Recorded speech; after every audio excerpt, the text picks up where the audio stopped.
After signing up, you'll be able to create your first blueprint. A blueprint contains all of the details that Houdini needs so that workers can complete your tasks without having to interact with you directly. Houdini includes several sample templates to address a variety of use cases.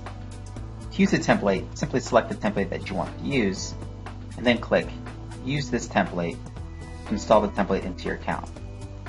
Once the template is installed, you'll be able to edit it in any way that you like. For now, let's take a look at a template that we've already created.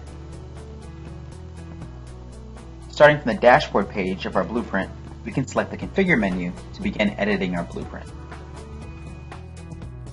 The first step of setting up your blueprint is to provide written instructions for the workers to complete your tasks. We use the instructions area to describe what we are asking workers to do and to provide details on how to best complete the task. As workers complete their work, they will submit their responses using input forms that we have previously created. Houdini's web-based form builder allows us to quickly design worker input forms without using any HTML. We can add a field simply by clicking Add a new field at the bottom of the page and selecting the type of field that we want to add.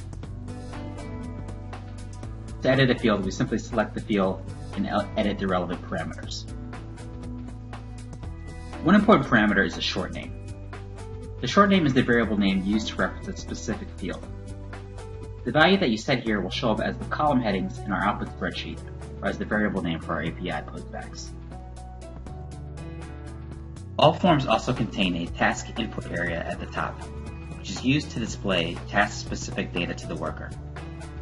The task input area allows us to place input variables that will serve as placeholders for individual task data. For instance, for this task, we are asking workers to research information about a list of hotels that we have provided. We use double brackets around the input variables so that Houdini knows what data to expect. Next, the crew settings allow us to specify what types of workers are able to work on our tasks.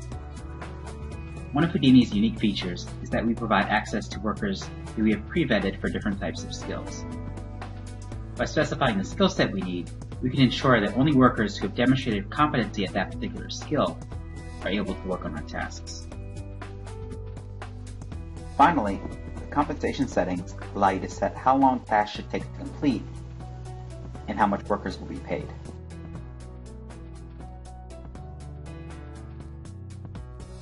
Houdini's workflow tool allows you to build sophisticated quality assurance strategies so that you can have a high level of confidence in your final results.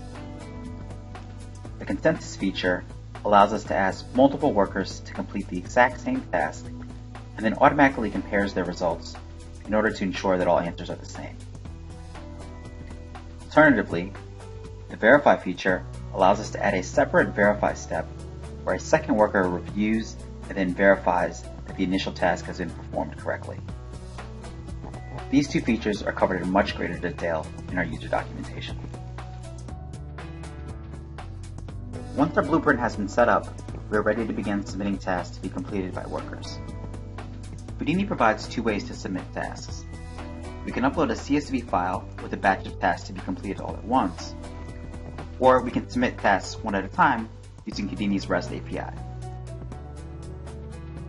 In this example, we'll upload a CSV that we previously prepared by selecting a file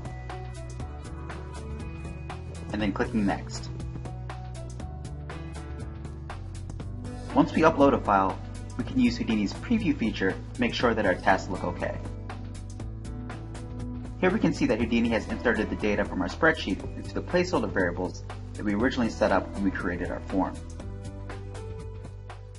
Since everything looks okay here, we can go back and click Next. Here, Houdini shows us how much our task is expected to cost, as well as our remaining account balance. It looks like we're ready to go, so we can hit Launch to begin submitting tasks to workers.